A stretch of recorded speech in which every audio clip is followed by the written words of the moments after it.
Hello and welcome once again to the Inter-Millennium Media Project podcast, the IMMP, for your dose of nostalgia, media criticism, and misuse of parental authority.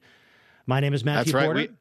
Porter. I'm Ian Porter. That's right. We've got the Potoline. Yes. I'm his dad. He's my son. And we're back to watch another movie. We're continuing our summer road trip for 2024. Yes. And now we're going to the early 80s, 1981. 81 with The Road Warrior. Released in the United States as The Road Warrior, released in the rest of the world as Mad Max 2. Ooh. I guess they figured not enough people had seen Mad Max to try to really sell it as a sequel. And honestly, it is a sequel in a weirdest way. It is. I feel like this is the start of the actual franchise people know that name for. Yep. This is such a different film. This is such a wild trip of a film.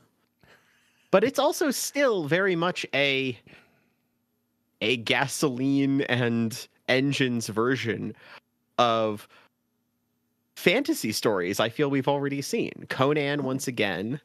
There is a lot of things like Krull in this. Very much.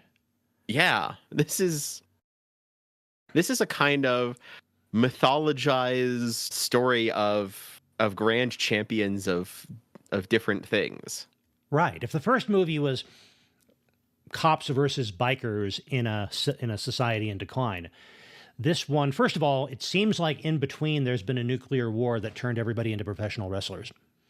Yes. And then there's the fact that you're right, we're suddenly in this fantasy landscape where we have the last outpost of good people surrounded by the hordes of barbarians or orcs or those who are trying to take what they have and destroy them. Yeah. And unless you were in fact a professional wrestler, a leather worker, or a welder, a mechanic or a welder, you didn't survive the apocalypse. Like, it's not a lot of pastry chefs still making it after the bombs fell in Mad Max. Although, if one did, my goodness, well, now that there would be a society around them. Hollywood seems to really like the idea of making Mad Max sequels and side stories, so why not? A patisserie of doom. Boom. Exactly. There's a lot of fun in here, but this is where the wild stylings, the dramatic dangers, and the aesthetics we know Mad Max to have really start to come into play. Right. When people think of Mad Max movies, this is the kind of thing they think of. They don't think of the cops and holiday caravans like we got in the first one. Right. No, this is Max Rakitansky driving along in his more heavily modified now Intercept, his pursuit special. Yes, it's that same last V8 Interceptor that we see Barry building for him in the first movie. But it's been a while. It's been through a lot, and so has Max. Yes. Max has a dog now. Yes, somewhere along the line, Max picked up a dog, adopted a dog, and he's knocked out the back of this big V8 car to put in giant gas tanks because they emphasized from the very beginning fuel is the most precious resource because there's such huge spaces to cover to try to survive, and there's so little fuel. Right. That you've got to be able to collect whatever you can whenever you can get it. And we see this giant fight, someone trying to attack him for his fuel, in a parallel to the first movie, I would say. But now he's the one being pursued instead of the pursuer. In the first movie, we get a scene of Toe Cutter's biker gang attacking a tanker truck to steal fuel from it. But it's sort of this one of the many things they do. Here, this is the way to survive, is to attack tanker trucks in places with fuel. Mm-hmm. But we watch after the entire attack with these people trying to steal his fuel. His response is to go over and start gathering every bit of the dirty fuel that's leaking out of their vehicles after they're destroyed. Right. He sort of interrupts an attack, and the only survivors are him and two of the other attackers. And there's this standoff where they're watching him. He's still armed, so they're not approaching. and yet he still prioritizes going to get the fuel, even as he's trying to keep an eye on them. It's and that valuable. And one of the two that make it of the attackers are definitely our earliest examples of the sort of costuming we're going to see. Yes. What with the partial colander, I think, that's on the guy's shoulder pad, and the wrist-mounted crossbow launcher. Yeah, that's another thing they don't talk about as much, but evidently ammunition, very rare. So most of the weapons we see are improvised flamethrowers for those who do have fuel, or crossbows, or other bows, or catapults and slings, because there's not a lot of gunpowder around. Which adds to the military of the medieval, the wandering knight, the my car is my sword and my quest is the westward kind of attitude the whole thing has. Yes.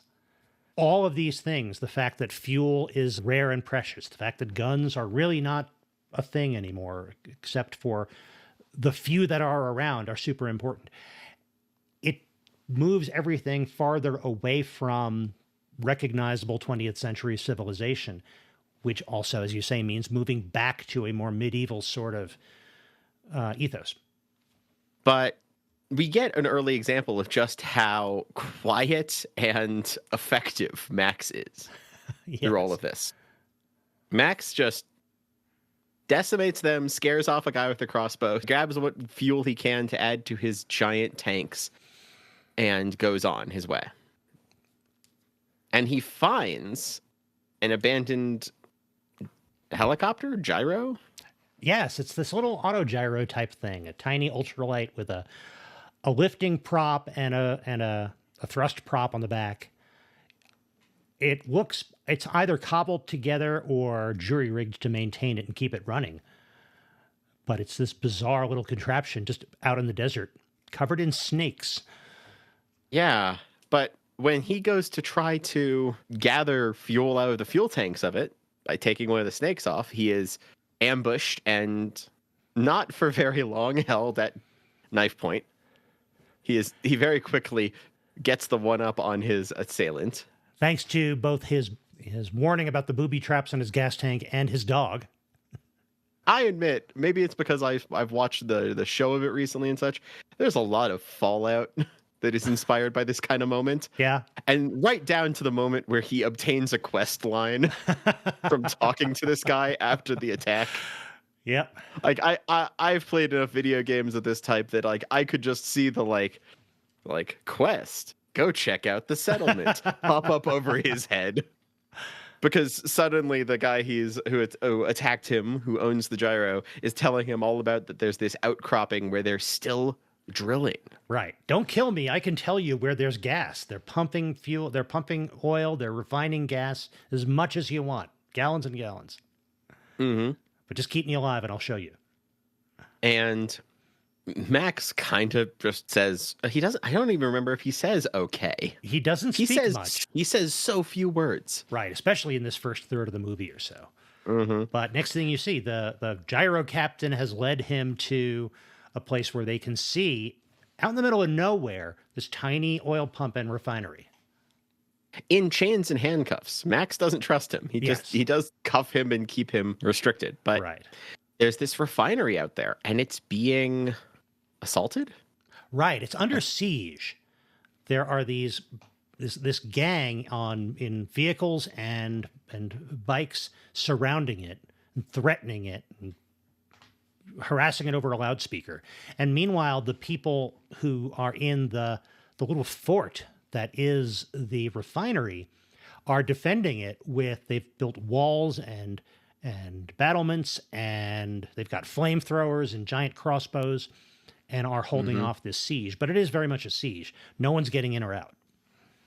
Yeah, they've built this. They've extended the walls that this little refinery had using like old buses and other things. Yeah, I love the gate. The gate is a school bus with armor plate on one side. They just drive back and forth. It's very effective. Yes. Very effective, but it says something about like the kind of design we're talking about, the way the world has fallen apart and what they're doing. And it emphasizes the whole idea that this world is centered around vehicles and the wide open expanse in which this in which this fort is located also helps emphasize that, because there's so much space. The ability to get from one place to another is critical. But Max kind of sees this place, sees the assailants hurt one of their men, I believe. And Max says, "I'll bring you back to your people," if I remember correctly. Right, because it shows how patient Max is. They spend a couple of days camped out in this place where they can overlook what's happening at the refinery. And eventually, like, a few vehicles leave the refinery going out in different directions. And some of them go out past where he can see them, but they're pursued by whoever's laying siege to the fort. And the other is intercepted by the bad guys close enough that he can see what's happening, and their vehicle is destroyed. The woman who was there is assaulted. The guy is pinned to his vehicle with a crossbow bolt. They're just kind of doesn't seem like if this is any example, none of the people who tried to get out of the fort made it anywhere. And also it was a chance for the movie to show you how bad the bad guys are. Exactly. This is people. Yeah. But Max, the tactician, figures this is his way in. He goes, helps the people to the extent he can, and the one who survived brings him back to the refinery and says, "Oh, I'm here in peace. He needs help. I'm bringing him back to you." They don't trust him. Right. And he made a deal with the guy. He said, "I'll bring you back. If I bring you back, you guys will give me fuel." Of course, the guy who's dying says, "Of course, as much as you want." And nope, the guy dies. Yes. So the deal's dead. They've just got Max. They did find and confiscate his car. They do not trust him. He's an outsider. They're being besieged by all these people outside the fort. They let him in, but they do not trust him. They want to keep his car. They want to kill him or get rid of him, or half of them at least want to. Mm-hmm. And because they said, "Well, you had a deal with this guy, and this guy just died, so deal's gone." Right. But that gets interrupted by another siege. Yes. Or at least an arrival of the bad guys, one of whom, the right-hand man of the leader, is in fact the guy that Max had already made enemies of at the start of the movie, Mr. Crossbow Hand Colander Shoulder. But they are led by Lord Humongous. Yes, there's Lord Humongous, who is played by Jell Nilsson, who is like the most professional wrestler of the giant strong man with a steel mask over his face. Oh, yeah. And he's got like two guys sitting on his right and left hand. There's the Toady, who's kind of his town crier and hype man, played by Max Phipps. And there's Vernon Wells, who's the guy that Max encountered before with the mohawk and the colander armor. And there's just a whole lot of chains and leather and absolutely makeshift armor, but also makeshift bits of pageantry and finery. The Toady is wearing this hat that looks like it's made of a barely tanned muskrat or something. It's a weird set of looks they've put together. Yeah. Lord Humongous, I used to play his children's entertainment games, right? But he does, in fact, have this weird thing of the fact that he's got this right-hand man of danger, this right-hand man of this like pageantry and announcement. But when Lord Humongous stands up, he's this giant man without a shirt, just crossed leather straps. And he talks like he's on an episode of Masterpiece Theater. He's just got this like, "Can't we agree to a more civilized discussion? Just provide for me the fuel." And I'm like, what in the world? Yeah, there's more than a little bit of Bane in Humongous. Yes. Not just the mask, but also the weirdly heightened way of speaking. Yes. Very much so. But it's this, once again, that like the presentation that we saw being so important of everyone. Everyone's got this increased amount of like I must show myself. I must be something bigger than just myself because there's not much left. Right. Even our besieged citizens, there's one guy who's in a jacket with a bunch of medals all the time. our leaders are in flowing robes that kind of have this, I'm trying to look like an ethereal elf. Please listen to that. Right. They're all dressed in them. white as opposed to black leather and steel. Right. So even the responses to the finery are finery. This, I don't have much else other than who I am. So make that big. I'm going to craft an identity for myself because there's nothing else to rely on. It's almost as if Toe Cutter was ahead of his time in that sense. When society hadn't yet completely disintegrated, he was already trying to elevate himself and his people into this mythical status. And now the rest of the world is doing so too, but more the bad guys. The bad guys are being more operatic about the whole thing. Mm-hmm. Which almost, it sort of portrays them as more disconnected from reality. And they do have their dramatic attempt at being the people to take over. Their dramatic threats do get cut short by the feral child, who apparently has a little tunnel network and a razor boomerang. Yes, this steel sharpened boomerang and a chainmail glove that he can use to catch it. So yeah, in the middle of this announcement, this child representing the pure anger of Australia walks in, kills one guy and slices the fingers off another. Yes. And escapes. And so that really throws a wrench in Humongus's announcement. Right. And that also makes all of this personal for Wes, the first guy that Max encountered back on the highway, because the person who was killed by the boomerang is the person who's been the slight built person with the long blonde hair who's been riding around on the back of Wes's bike. And it's clear that, they were a couple. Yeah. This was the most important person to Wes. And it's another example of how, just like in the first movie, homosexuality is built into the way the bad guys are presented. And it's sort of part of what makes them weird and strange and dangerous. Again, that's kind of an awful portrayal, not unusual for the early 80s. But it does help characterize Wes and make this a personal thing. Wes is not just following orders of Humongous. He has a stake in this. Yeah, that is one of those moments. But now Humongous is angrier at them and is going to come back. The townsfolk know that they can't trust Humongous. They can't give him the fuel. Mm-hmm. And they've got a plan to go somewhere. I forget where it is. A northern... They're like, we must head north. Yeah, they're going to go north to the beach and paradise. And the old guy with the military uniform who's among them even has pictures of the place. But it's like 2,000 miles away. They have enough fuel, but they have to get out. They've got a tanker in which they've been storing this fuel, but they don't have a rig that can haul this trailer. And that's where why they were sending out scouts, trying to get past Humongous, was to find a tractor that could haul this trailer. And Max comes up with the deal to make now. Mm-hmm. I've seen one. Right. I can get it for you. We saw that this is where the confrontation earlier on with Wes took place.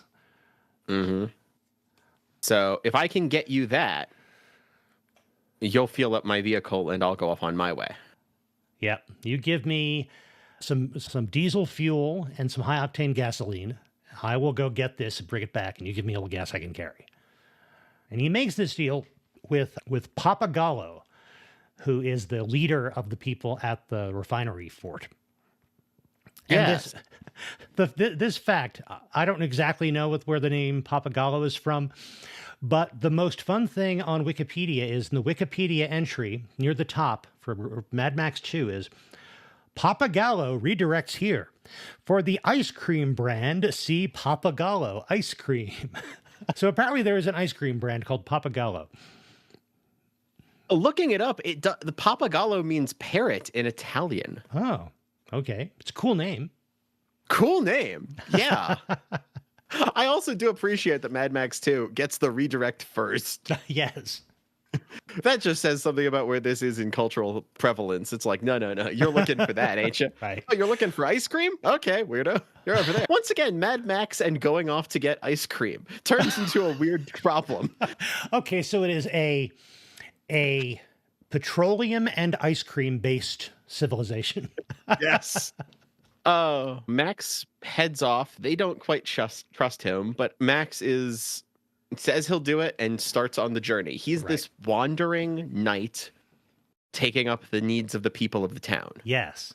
Getting some assistance from, once again, the feral kid who helps distract the bad guys when they almost are onto Max when he's leaving under cover of darkness. And Max had befriended the kid in a very, very cute little scene where off of one of the dead one of the truck drivers one of the truck drivers, he'd found a tiny music box. And he played it and you saw him smile.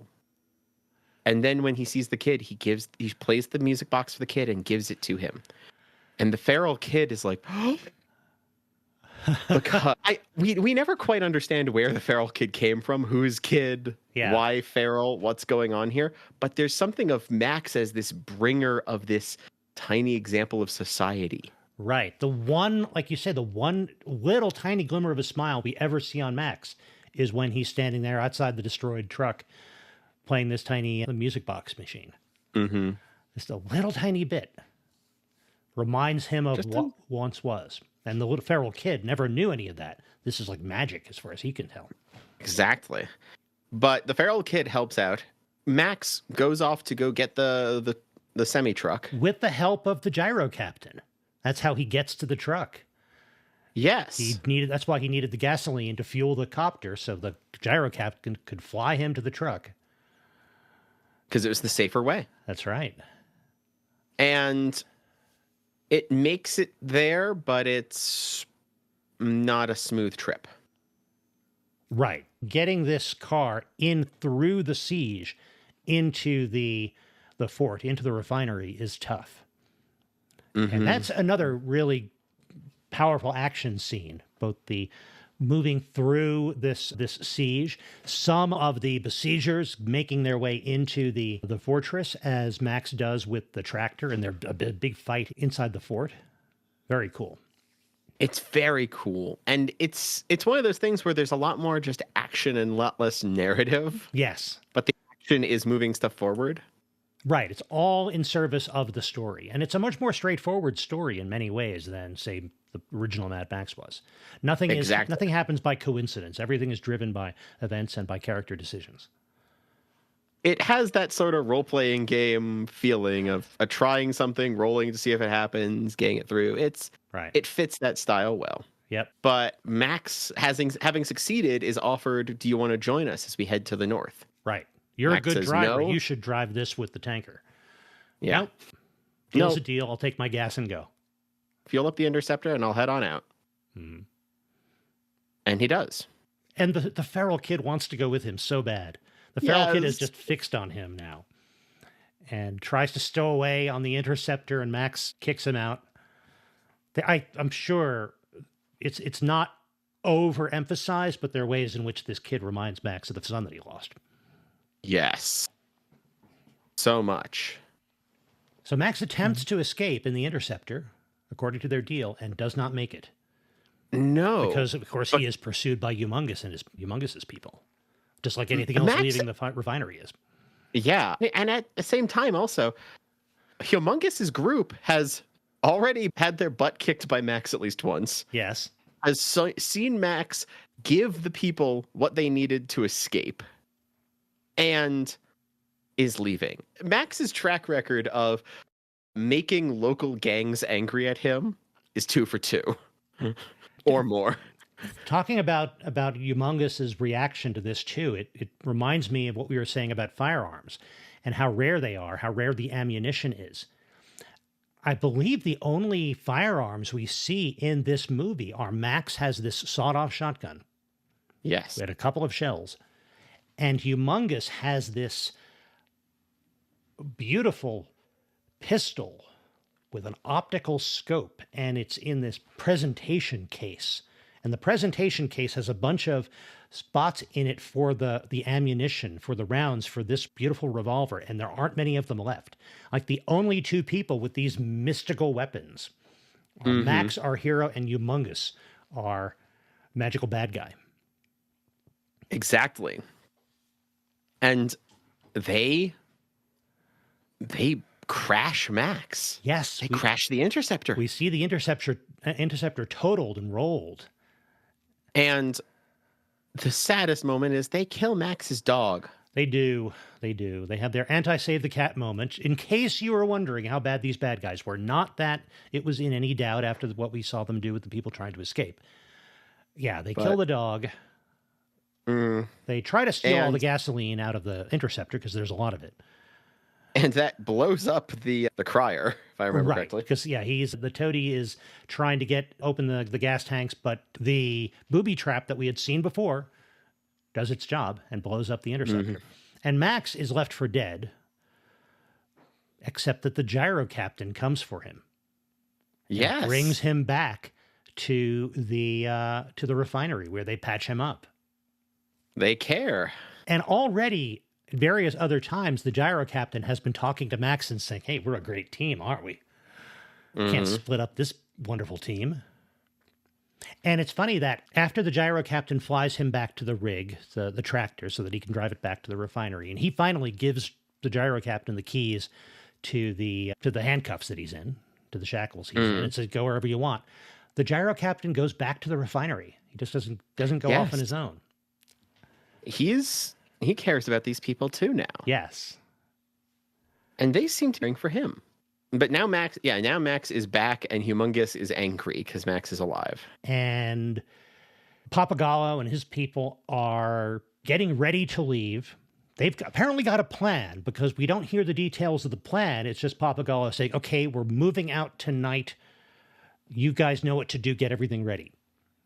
And Max, now having nothing else to do, nowhere else to go, no vehicle of his own, says, okay, I'll drive the tractor. And Papagallo resists that and says that you had your chance. We don't need you. I'm going to drive the tractor. And that's an interesting... Earlier, we had Papagallo being very brutal in trying to convince Max to drive this. And now that Max is saying, okay, I'll drive it, Papagallo wants nothing to do with him, partly because you're doing it now because you're desperate. That's not what we want. But eventually persuades him, and Max is going to drive the tractor with Papagallo and maybe some others as an escort, while the rest of the people go in a different direction, and they're going to rendezvous once they get past Humongous to make their way up north to Paradise. And this is where we get to see the truck turned into this massive rig with these spiked parapets on top with the flamethrowers moved. It's got an escort, but it's also got gunners up top with crossbows and spikes and gas bombs. They've got this. They're building this as a rig, a war rig, as later Mad Maxes would call it. Yep.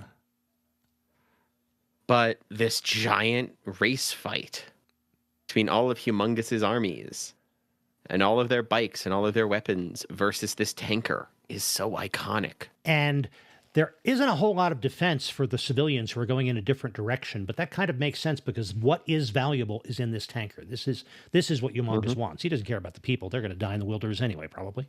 He wants the gas in this tanker. So everything he's got is dedicated to pursuing this tanker. Exactly. So when he sees them go off on the other, follow the tanker. He puts all of his eggs on that basket. Yep. So we have the tanker plus one or two other vehicles versus all of Humongous's troops, his entire cavalry. And that includes people with chains. That includes the fact that Humongous's vehicle has nitrous. Yes, that's the only place we've seen nitrous besides the Interceptor, I believe. So his is matching for the Interceptor, the now dead Interceptor. Right. And that means that his vehicle is so much more dangerous because he can get in and around and move up. Yeah. But we see members of the defense for the tanker get knocked away and thrown to the ground. We see people get blown up. We see like claws on hooks take doors and grab onto people. It's terrifying. And this is where, even though we've seen George Miller, this director, we've seen him do auto action and chase scenes and violence in the first movie. We've seen other scenes of this in this movie. This long rolling highway battle is really what solidifies, I think, the recognition of him as just such a unique action director and his ability to make these giant moving, high-speed combat scenes that go on for so long and make them interesting, make them comprehensible. So much movement back and forth, even as you're going forward at high speed. Our fight choreography. Yes. And it really is fascinating. And they make use of all the different details we've seen about these preparations with the people on the top, with the crossbow emplacements, the various other defenses and barbed wire and things that this tanker has. Oh, and this feral kid has stowed away on the tanker as well, of course. Of course. He wouldn't leave Max behind. And this giant fight, we kind of watch as, you tick away how many people are one side losing, how many are the other, how far are they to their destination. Yeah, it really is a war of attrition. There was moments of this that reminded me of some of the back and forth fight choreography we saw in some of the Highlander stuff too. Yes, that's an interesting point. There is that kind of, it's a little heightened and yet it's very gritty. Yes, and it's also that same kind of like dramatic there, even though it's multiple people, there's these one-on-one fights happening. It's not army versus army, it's Max versus this one man. Weapons of vehicles. Right. I slew you. Now I slay the next. Yeah. It's sword fighting in that way. We'll take the time to focus on the mechanic who is manning one of the crossbow emplacements on top of the tanker versus the one guy who's managed to board the tanker. And we will take the time to focus on these details while still being clear that this giant battle is raging around them. It's this large rolling fight, but it is made of individual duels. Right. And that lets you track the wins and the losses side to side and feel each blow and each shift in the paradigm. Yeah. And as much as we may have focused on a few key people among Humongus's tribe, everybody's individual. So once you say, okay, we're focusing on this guy because he's managed to board the tanker. Yeah, he's not just an orc. He is an individual that we have managed to identify. And we're seeing this duel between him and the guy who's on the tanker. Yeah. And the ending is so good. Yes. I will say. Yep. This is one of our spoiler warning moments, I will say. Yeah, definitely a spoiler for this movie. But yeah, the tanker does not make it. It does not get to the rendezvous point. It is rolled and totaled. I don't think anybody of Humongus's tribe survives. A couple of marauders do. Do they? They manage to escape? They do, but Wes and Humongus crash into the tanker themselves and die. Yes. And the gyro captain is there because he's been providing air support. He's been he from the beginning of this fight, he was tracking the tanker and dropping gasoline bombs when he could, until he was shot by Humongus using one of the, I think it's shot by Humongous using one of the bullets for his magic pistol. I believe so. And that brings him down. But then he comes back later. He's no longer airborne, but he can move around. Mm-hmm. But the marauders see the tanker and they leave. And Max carries the feral kid over and sees what they saw. Sand pouring out of the tanker. The tanker was full of sand, not gasoline. It's been a diversion the entire time. Very effective diversion, because that's the only thing Humongous cared about. Mm-hmm. And the captain smiles and they go back to the settlers. Yeah. It's like the captain and Max especially, they're angry at this, but makes perfect sense. They don't blame anybody for having him be the decoy, because it was exactly the right tactic. Exactly the right thing. So, you know what? Good on you. Right. Oh, and another detail, as everybody from the refinery was escaping, of course, Humongus's people roll into the refinery, not realizing, of course, it's booby-trapped. The entire thing explodes. Of course. So that helps thin out Humongus's ranks as well, in addition to denying them the remaining gasoline. And we actually end with the narrator talking about how everything ends. Yes. And Papagalo was killed in the rolling battle. But the gyro captain becomes the new leader. Yes. Which is so cute. And the one of the women at the refinery, there's a connection made early on between the gyro captain and her, and she's a nurse or a doctor. She's the medical person there. But yeah, the gyro captain becomes their new leader, which is kind of cool. And we see them with a caravan of like family minivans where the backs have been replaced with oil drums. Right. They've got stacks of oil drums hidden in these vehicles. And that's where the gasoline actually was. That's going to allow them to get the 2,000 miles to their destination. And the feral kid becomes it apparently grows up to be the narrator we're hearing. He narrated the prologue to the movie, in which we get some black and white bits from the original Mad Max movie, along with file footage of war and such. And he was telling us about the world, and he's telling us in the end, in the epilogue, and it's the feral kid all along. Yep. Talking about how eventually he comes of age and becomes the leader after the gyro captain. But he never saw the road warrior again. Right. Max Rockatansky may be our main protagonist, our main character here, but the hero of this movie is the gyro captain. Gyro captain. He changes more than anybody else. He makes hard decisions more than anybody else. He turns into a hero over time. It's a great performance by Bruce Spence because he changes so much over time. It's also wardrobe and makeup and other things.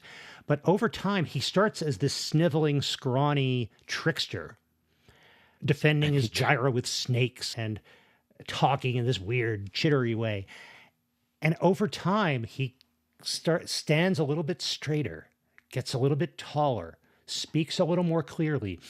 Even his teeth start to look a little better as he becomes more heroic. He's got these horrible decaying teeth, and not so much towards the end. He turns into a hero because he has found this group of people to be part of, to be more than himself. His original plan was when he and the woman from the refinery kind of fall for each other, and they're going to just escape in the gyro before all the bad stuff goes down. And she says, no, I can't. These people are my family. I've got to stay here for them and with them. He doesn't leave on his own. He stays, not just with her, but with the others. That's the first really critical decision we see him make. He is absolutely, this is the story of the heroic gyro captain. Wonderful. And it really does tie back to the first movie quite well on that. Mm-hmm. Max wanders off, but you know what he just did? Yeah. He brought people back their heroes. Yes. Yes, he did. He did what Fifi wanted him to do, finally. But he's still not a great guy. He's better. He kind of reluctantly at times is the bringer of society back to the people. It's interesting. He does not bring civilization. He is not a civilized person. But he makes it possible for people who have the interest and wherewithal to rebuild something like a civilization. He makes it possible for them to do that without being part of it himself. He's still an anti-hero, but he can be the heroic force in their story. Exactly. And he wanders off again, which he doesn't have an interceptor anymore. No, he's got, I don't know what he's got. He's just standing at the side of the road while the rest of them drive north. Yeah. Huh. Very odd place to leave him. Yes, he just becomes this legendary hero of memory as being recounted by the now elderly feral kid. And that really does kind of set up how the Mad Max franchise will be. Right. This concept of the unknown wanderer who comes in and changes stuff and leaves. Yeah, this errant hero. This roaming knight. In this fantastical landscape. Mm-hmm. He presumably has a code, but he never articulates it. And in the for most of this movie, his only code is "What's in it for me?" Yeah.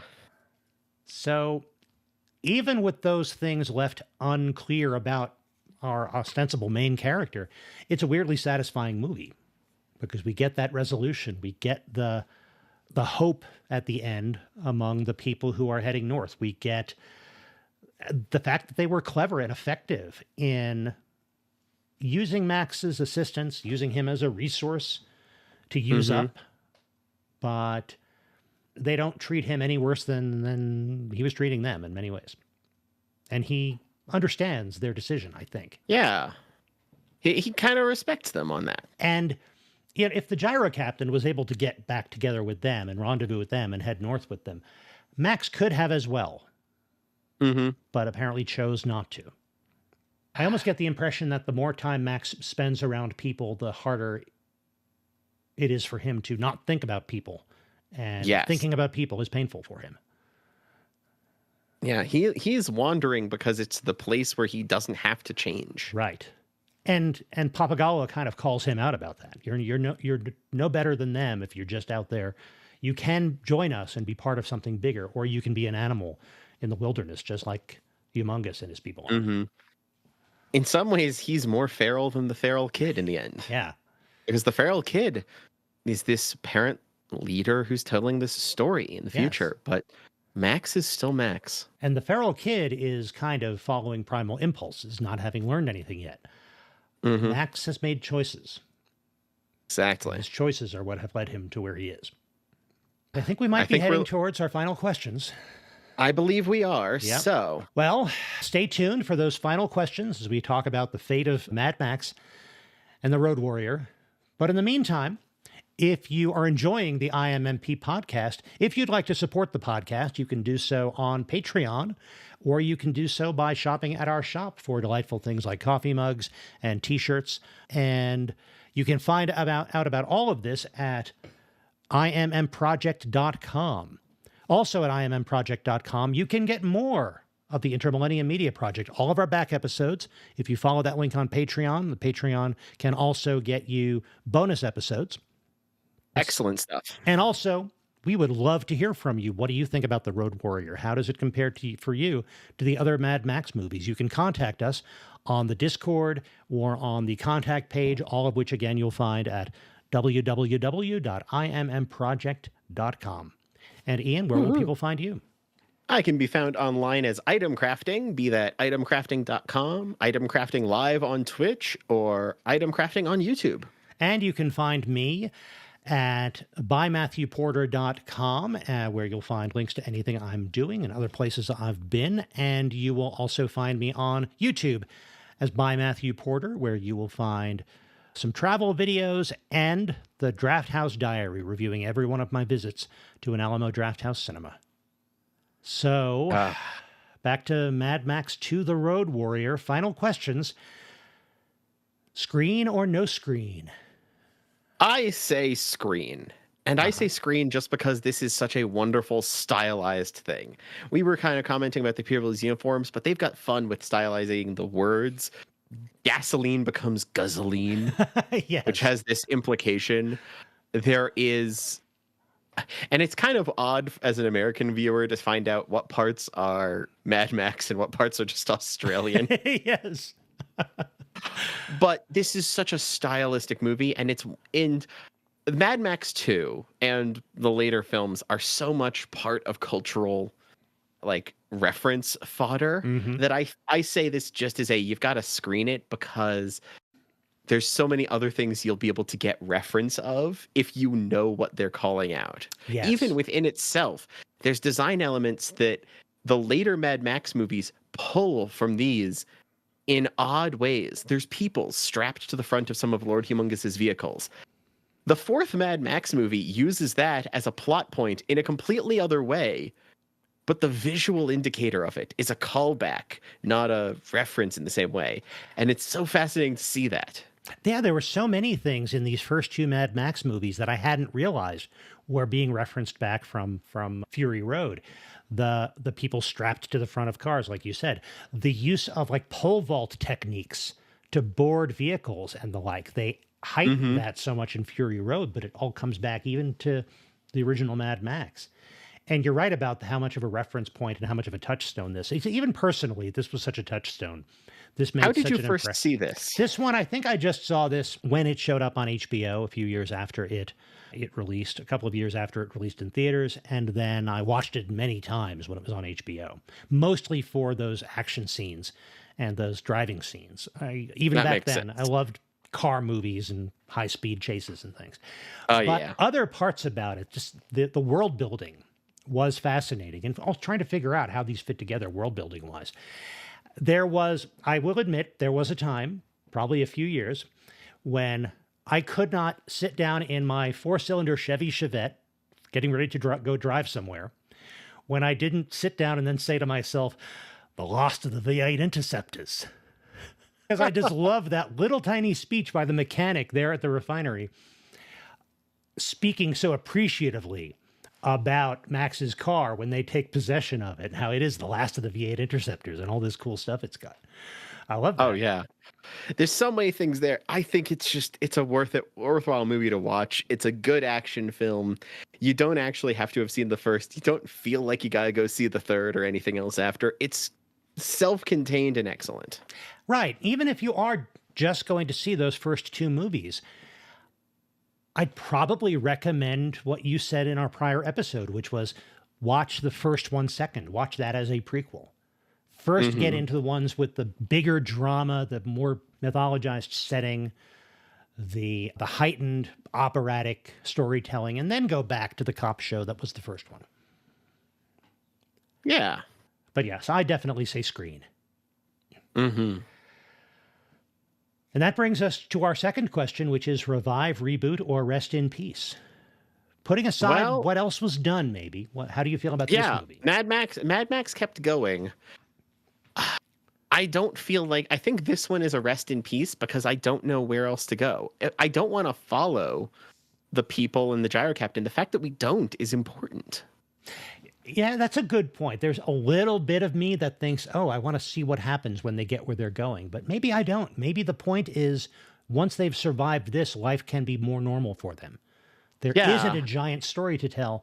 They just get to build homes on the beach and live their lives and have their kids and survive. Yeah, you'd have to undo some of it to be able to give that a story there. I don't, as funny as he is, I don't need more Lord Humongous. Right, yeah.